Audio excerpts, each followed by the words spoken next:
Smoke rose over the city of Calambright, as a dragon not born of nature, but forged with metal and fire, circled above, ready to end everything. Yet in the shadow of its wings, a single orphan girl stood trembling, with nothing but a patched blanket in her hands, an object so small, yet powerful enough to slow the fire and shift the fate of a kingdom. If you are new to the channel, then please subscribe to the channel and like the video, and tell us in the comments where are you watching from. Now, let's jump into the story. Smoke drifted like a second river above the city of Calambright. The bright river below reflected nothing but gray. For 3 long days, the sky had echoed with the sound of a great roar. People whispered it was not only a dragon, but something made with more than flesh and flame. The ruler of the land, King Aldrich, stood at the high tower, his hands pressed into the old stone, as if holding the walls steady with his own strength. Far below him, fields turned to glass where strange fire had fallen. This was no ordinary fire. It was cold, sharp, and blue, and it ate the land with precision. Beside him stood Captain Jory Hale. His armor was marked by scorch and ash. He spoke with the weight of hard truth. The inner city will be next. People can be pushed into the river tunnels, but we will not hold for long. Sage Mirren, keeper of the wardens, closed her eyes as if listening to the wind itself. The wards are failing. Whatever this creature is, it knows our defenses. It breaks them as if they were threads in a cloth. From another corner, scholar Tamsin Reed held a fragment found in the ruins of a barn. It glowed faintly, as if alive. This is not a stone we know, nor metal we forge. It is woven into its scales. This is something made by hands we do not understand. The king's face grew heavier. Sound the call. Send the people into the tunnels. Bridges clear. No heroics. Bells rang through the districts, each tone sharp with fear. People moved in waves toward the carved doors in the hillsides. Families clutched small bundles. Bakers left loaves cooling on their windows, hoping hungry hands would find them. Farmers pulled animals into narrow passages, praying the doors would close in time. In the rush of the crowd, one small figure moved against the tide. Lena, a 12-year-old girl from the Willow House orphanage, searched for her cat. Her brown hair tangled in the wind, her patched dress catching on every corner. The matrons had already taken the orphans to the tunnels, but Lena had slipped away. She could not leave Cinders, her one-eyed orange cat, the only friend who had ever chosen her. Cinders, she called, though her voice was lost in the noise. She turned into an alley, where the smoke was thinner. There on a high sill, the cat crouched, tail stiff, golden eye wide with fear. Lena dragged 2 crates under the window. The wood scraped, loud against the stones. She climbed, reaching up, her hands stretched. Heat pressed down on her like an open oven. The city shook with another strike, as blue fire shattered a roof nearby. The crates toppled. Lena hit the ground, pain surging through her ankle. Cinders bolted inside the open window. Tears blurred her sight. She pulled on the locked door, but it would not give. The world fell quiet for a moment. Too quiet. Then the shadow returned. The creature descended until it filled the narrow street. Wings brushed rooftops, and plates of shifting metal glowed faint blue. Its body looked like scales, but up close, it was more like armor made to move and breathe. Lena froze, the air shaking in her chest. The dragon lowered its head, and its eyes were not like the eyes of a beast. They were like glass turning in the light, full of strange patterns, full of thought. A voice thundered low but clear. "You do not run." Lena's throat went dry. She whispered, "I can't, my cat." The head tilted, almost curious. Then one great talon rose, steady and sure, reaching toward the window. Cinders crept out onto the claw, trembling but alive. With a careful motion, the dragon lowered him to the ground. The cat darted to Lena, circling her legs, purring against her fear. The creature's voice came again, measured and exact. "Companion retrieved. You will now proceed to shelters." But Lena looked up, her small body shaking, yet firm. "Why are you doing this to our home? Why do we have to burn?" The lights along its back flickered as if considering. No answer came. The ground trembled with new footsteps. Captain Jory and his guard rushed into the lane, spears raised, shields lifted. Their faces were pale but steady. "Step away from the child," Jory called. "Move back, beast!" Heat began to build again in the dragon's throat. Lena saw the glow and felt the air thicken. She raised her hands, voice cracking, but strong enough to be heard. "Stop. Don't hurt them." The glow dimmed by a shade. Jory's grip tightened on his spear, yet he did not advance. In that still moment, both sides waited. Fear held its breath. The city leaned on silence.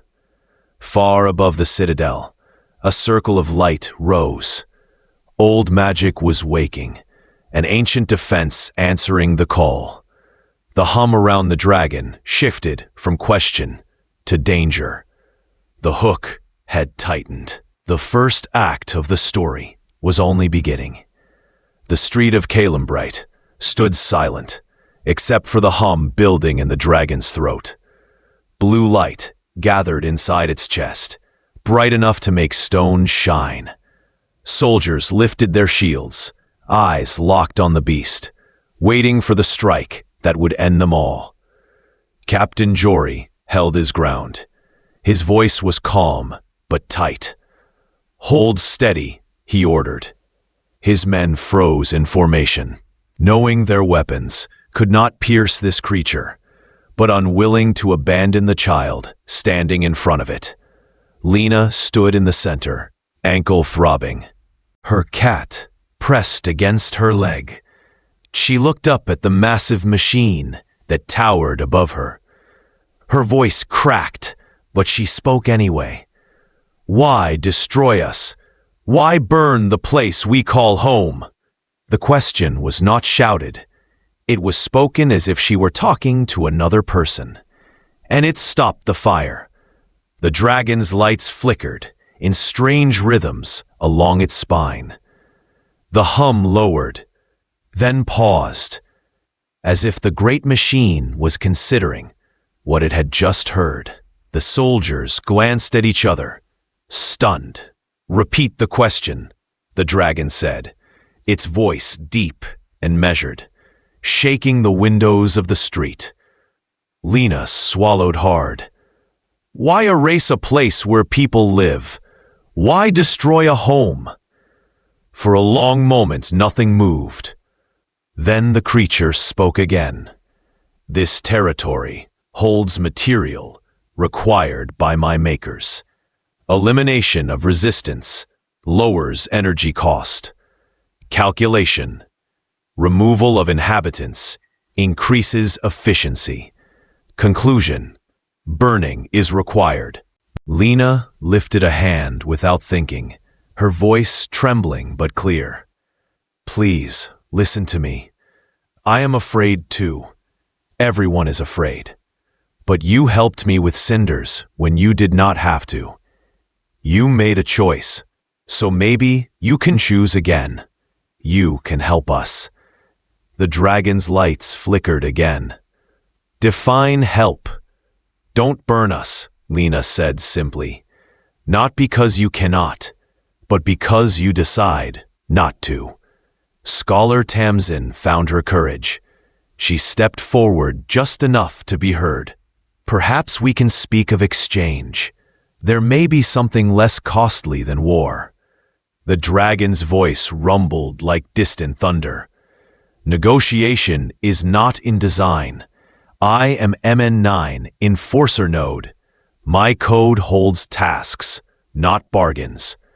Lena's eyes stayed fixed on the enormous face above her. Codes can change, she whispered. You already changed once. Above the citadel, the old magic flared brighter. The wardens had awakened an ancient defense. And its light carved a spear of energy into the sky. Men9 turned its gaze toward it, sensors locking on, weapon panels opening along its sides. The street filled with fear. Soldiers braced for fire. The child held her ground. Lena reached into her satchel with shaking hands. Inside lay her most precious thing, the only reminder of parents she could not even remember. She pulled out a small blanket, faded from years, patched in mismatched thread, and soft from being held each night. She clutched it to her chest, then looked up at the dragon. I have something for you. The soldier stared in disbelief. Jory took a step forward, but stopped when he saw her face. Lena raised the blanket in both hands. This is all I have. It keeps me warm when the nights are cold. It is the only thing left from my family. I am giving it to you. Men9's eyes glowed, narrowing on the fabric. The weapons along its body stilled, lights dimming as if confused. Purpose in combat? It asked. None, Lena said. The machine leaned closer. Metal digits, sharp yet steady, extended toward her. Carefully, it lifted the small cloth from her hands. Sensors glowed across its face as it studied the weave and the stitches. Object classification. Kept, it said softly. Temperature memory. Scent. Repair threads. Value beyond numeric. The heat in the air dropped. The hum in its chest eased. The fire that had been building was gone. Lena whispered, Please, give us more time. Think with the blanket near you. Think about what it means. The dragon's body lit with streams of shifting color. For a long moment, the street waited, every life hanging in silence. Then, one by one, the weapon panels closed. The glow in its chest dimmed. Non-aggression interval initiated, MN9 declared. One full rotation of this world, reassessment to follow. Captain Jory dropped his shoulders in relief. Tamsin pressed a hand to her chest. Lena sank to the stones, cinders curling into her lap. The dragon folded the blanket with deliberate care and slid it into a compartment near its chest. Return at next light, it said. I will decide then. With one sweep of its massive wings, MN9 rose into the smoky sky and vanished into the clouds. The city did not cheer. It only listened to the sudden quiet, fragile but real. In that quiet, hope began to grow, small but alive. Dawn rose over Calambright, with a sky the color of pale ash. The fires of the night before had faded, leaving smoke that drifted slow above rooftops. The city had survived, but the air was heavy with the knowledge that survival had been borrowed, not given. The dragon machine had promised one day of silence, one day without fire. Inside the great hall, voices clashed like swords. King Aldrich sat upon his throne, shoulders stiff, though his eyes were shadowed with fatigue.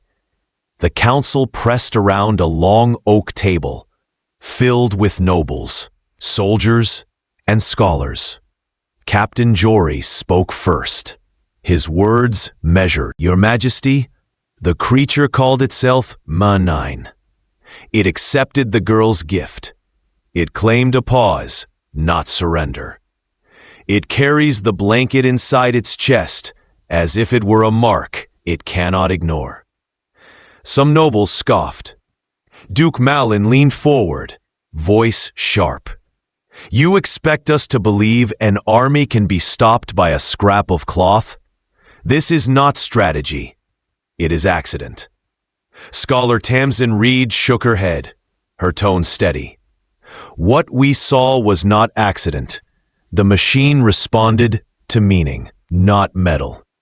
The blanket carried value it could not measure, and that broke its pattern. That is not weakness. It is opportunity."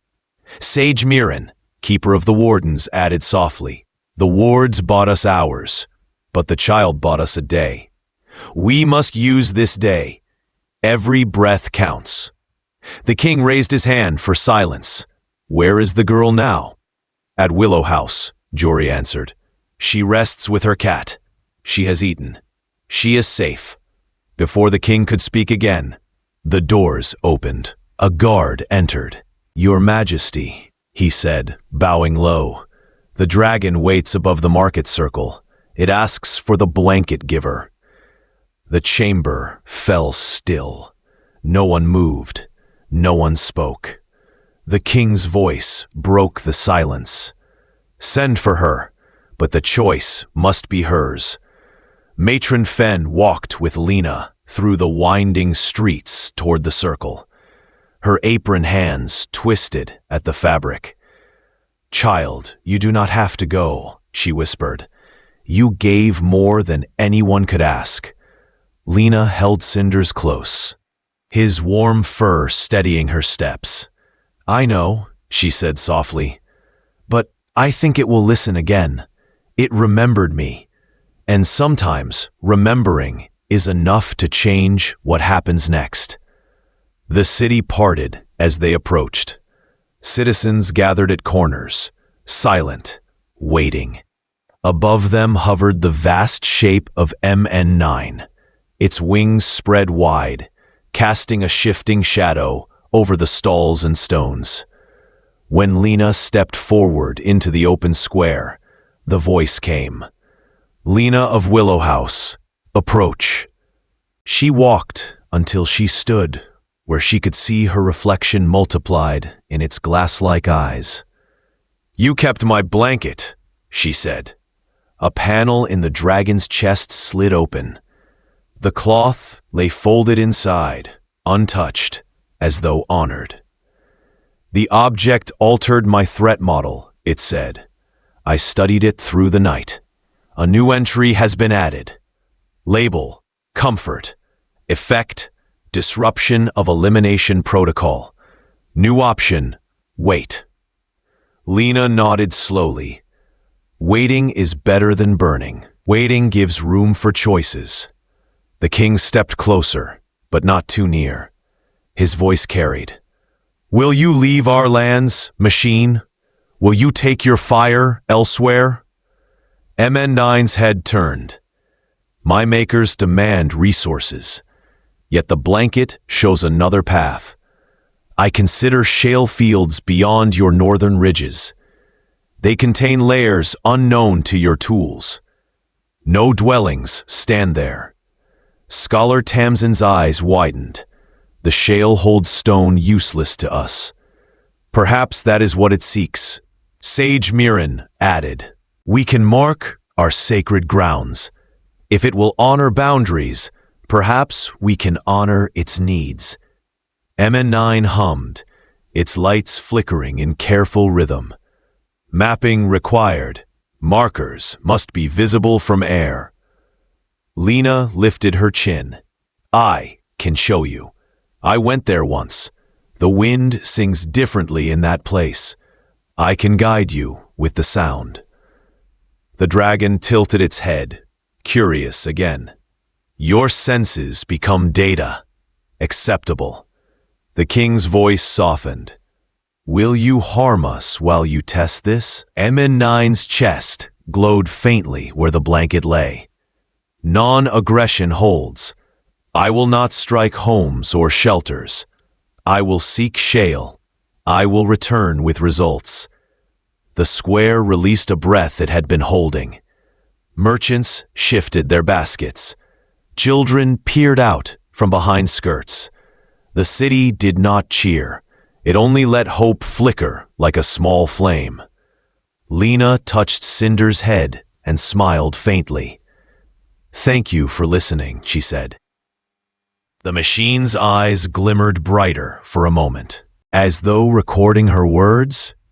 Gratitude remains difficult to process, it said, but the blanket teaches me to consider it. With one powerful sweep of its wings, MN9 lifted into the morning sky. People shielded their faces from the gust, but they did not flee. They stood and watched as it rose above towers and vanished into the pale clouds. For the first time in days, the city began to breathe, not in fear, but in fragile relief. Loaves baked again in ovens. Children laughed in courtyards. And in Willow House, though her bed was missing its blanket, Lena felt warmth as real as fire. The morning sky above Caelumbrite stretched wide and blue. For the first time in days, no roar cracked the air, no fire split stone, and no smoke covered the river. The city stirred slowly, as if afraid the quiet would vanish if it moved too quickly. Children played in alleys, merchants opened shutters, and families whispered that hope might finally belong to them. Then the shadow returned. I will survey shale ridges and empty coastlines beyond your dwellings.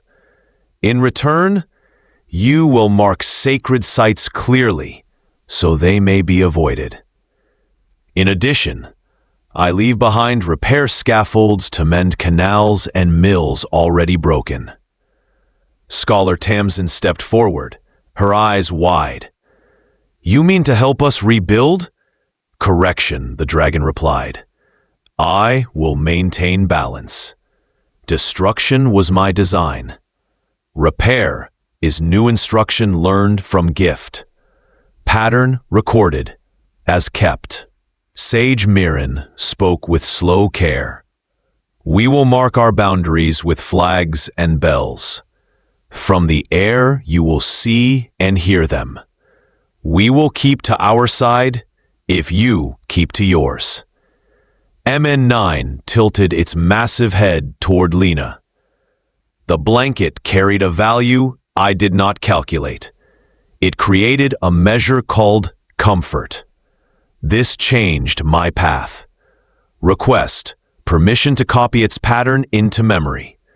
Original to remain with me until decision is final. Lena nodded. Her voice was steady, though her hands shook. You can keep it for now. I don't need cloth to remember my parents. I have the feeling. That's enough. Cinders the cat mewed loudly, earning a soft ripple of nervous laughter from the crowd. Even in fear, life found ways to be ordinary. The king raised his hand. We accept your terms, but we ask one more. When your makers answer, You must come here, to this square, and speak to us first. No secrets, no shadows. The dragon's eyes glowed brighter. Accepted.